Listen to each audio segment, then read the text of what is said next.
Sorry about that, guys. Just got done reviewing the tape with the offense. Had some other things going this morning, but good to see all of you. Obviously, starting the Monday of our bye week, we'll be on the field with our players Monday, Tuesday, Wednesday. You guys are all more than welcome to come out to practice. We'll be practicing at 4:45 today, and then at 4:15 tomorrow and 4:15 Wednesday. And then the coaches will be on the road recruiting Thursday and Friday. Players will get a lift in and then have a day or two to themselves. And then Sunday we'll be back at it preparing for UCLA. Rewatched the game numerous times yesterday and today, all three phases.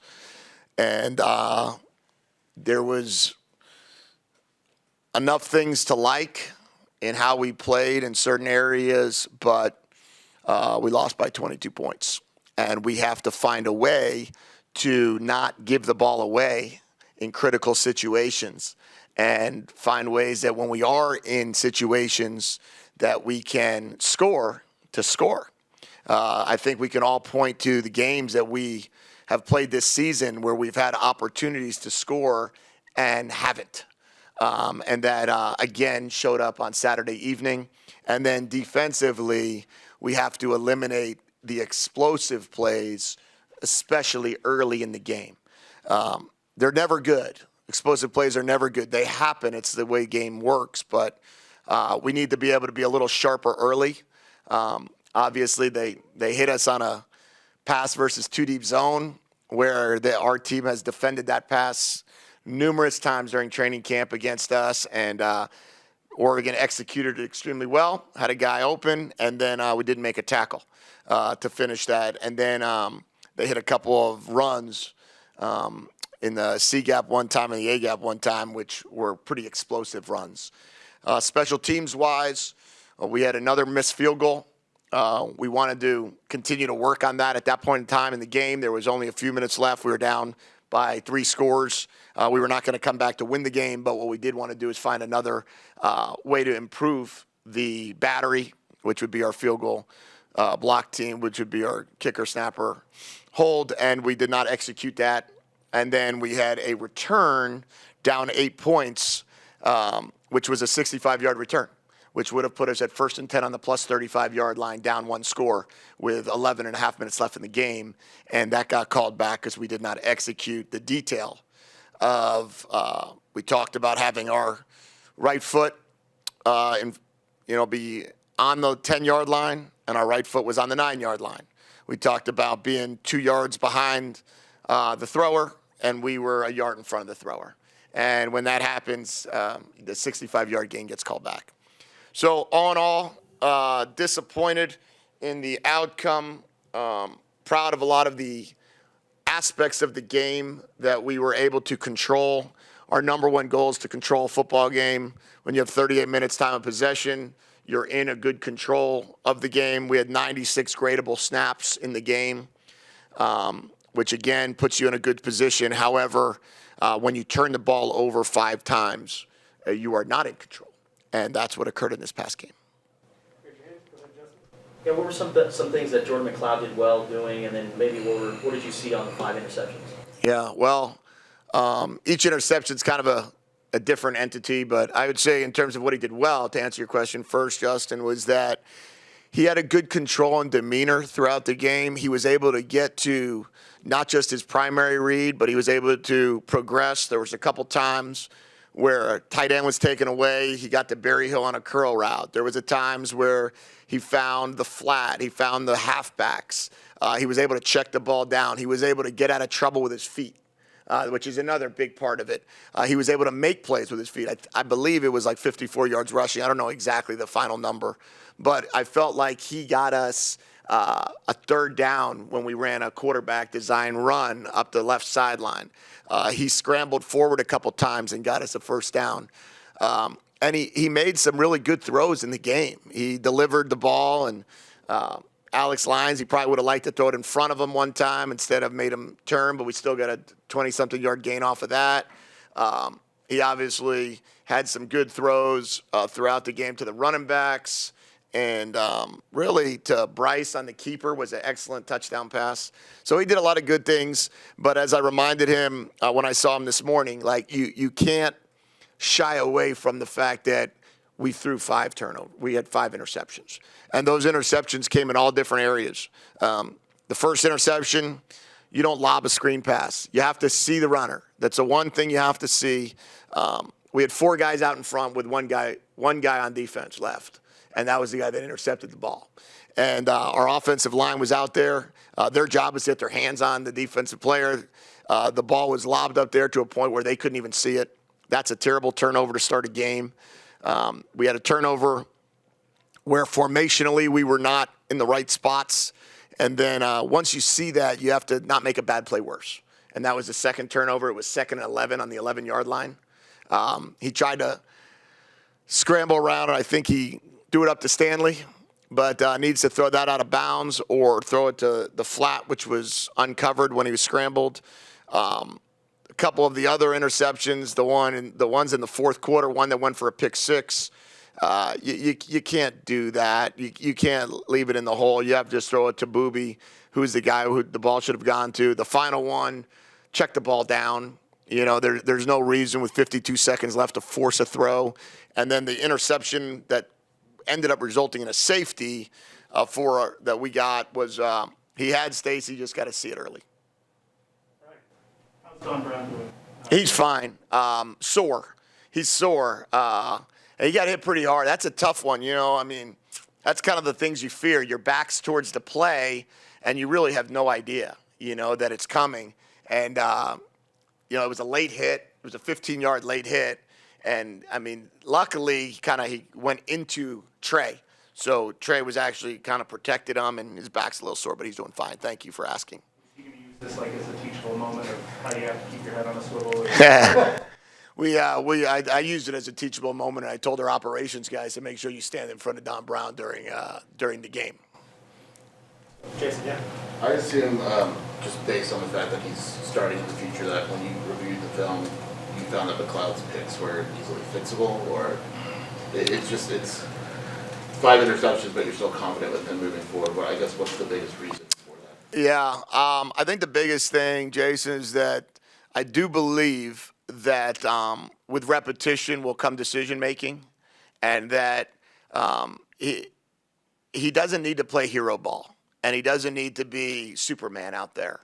And I think the mistakes he made are correctable, and I think part of it becomes through experience in our system, and the other part of it is the way the team responded to him throughout the game, and the way the team rallied, and the situation we were in, even with, 3 interceptions going into the fourth quarter, it's still a 5-point game. And when you looked at the amount of progress we made in regards to holding onto the football, making first downs with his feet, I think we were 4 for 4 on fourth down. The things that he did do well gave us confidence that we can build off of that.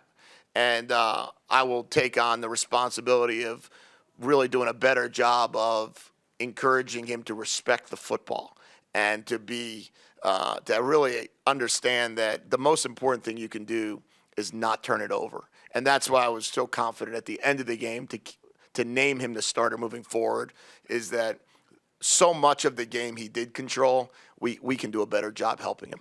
Michael? Your run-pass ratio is pretty much reversed from what it had been in the first 3 games. Where do you want that to land, ideally? I think that I'd like to land more similar to where we were on Saturday evening. You know, it's weird deal because we were down 21-3 against BYU, and threw a bunch of screens that got us back into the game early, and then kind of, you know, missed a field goal, then had a 2-minute drive at the end. And we had 2 2-minute drives, which really skewed some of those stats. And then we go down 21-0 against San Diego State and weren't blocking them very well up front. So it turned into a pass fest, which stinks.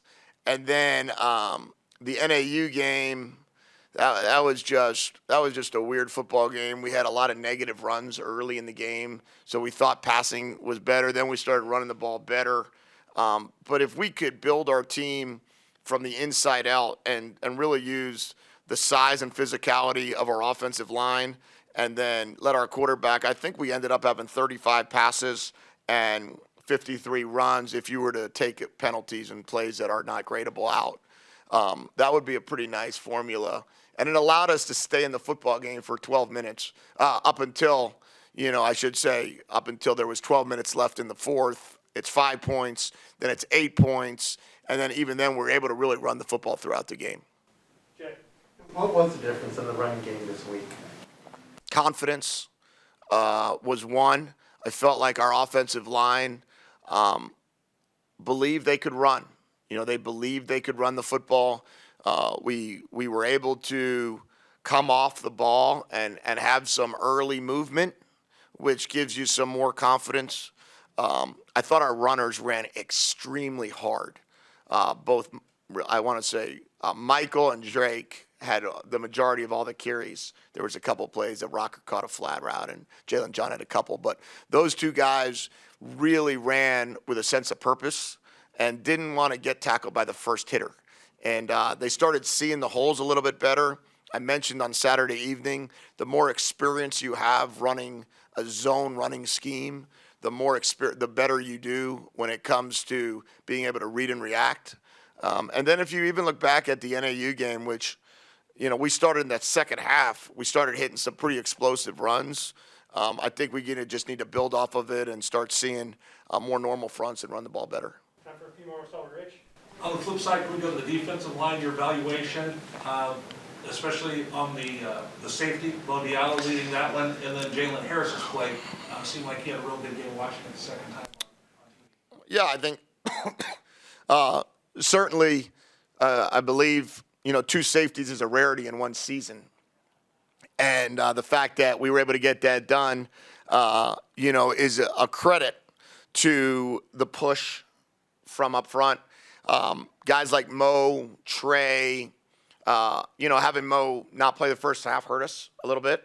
It's good to have him back in there in the second half. JB, Keon Bars is really coming along up front in the interior side of things. And then Jalen Harris and Kenny both showed up as the edge. Jalen really does a nice job he made a couple of plays in the zone running game, spread running game, which was exceptional, where he actually had the, kind of being what Coach Brown calls the pup technique, where he's kind of sitting at the edge of the tackle, but then also falls back and makes a tackle on the runner. And Jalen's been really a workhorse for us.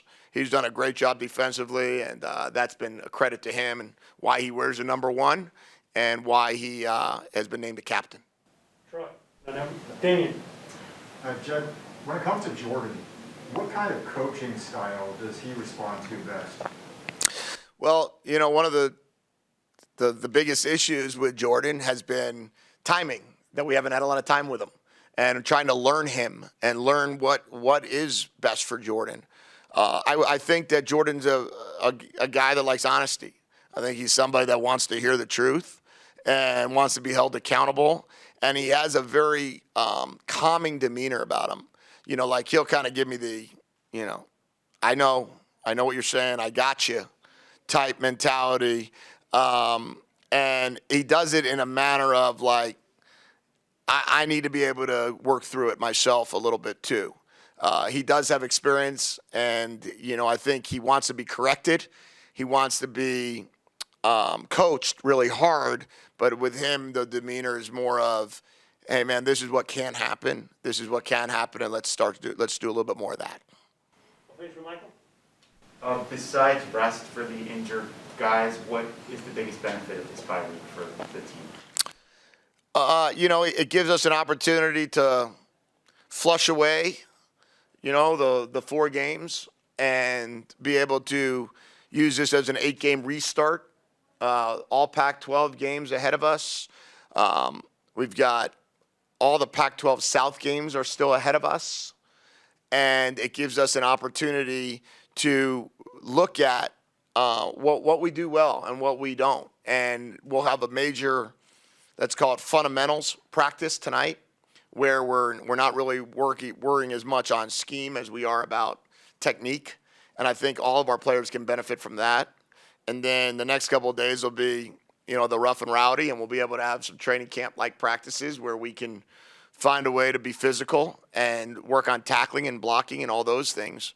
And then there's also a place that recharge is good. We've been going at it pretty hard, and I want our players to have that opportunity to be able to kind of take that weekend, decompress themselves, be smart, make wise decisions, and then move forward. And that, and I will say this, as I say, make wise decisions and be smart, but also take care of themselves. I want to send our team's deepest condolences and sympathy to both Washington State and Utah, and the situation that they've had with both of their players, or each team had it with one of their players, is just so unfortunate. And it reminds all of us that every situation we put ourselves in and our players put themselves in is an opportunity for something bad to happen. And we've got to do a great job of protecting ourselves during this time, especially during a bye week. And our thoughts and prayers are to Aaron Lowe's family and Brandon Gray's family, and to Coach Rolovich and Coach Whittingham, who I reached out to both yesterday. And just know that Arizona football is thinking about them and praying for them. Thank you, Coach. Okay, thank you guys.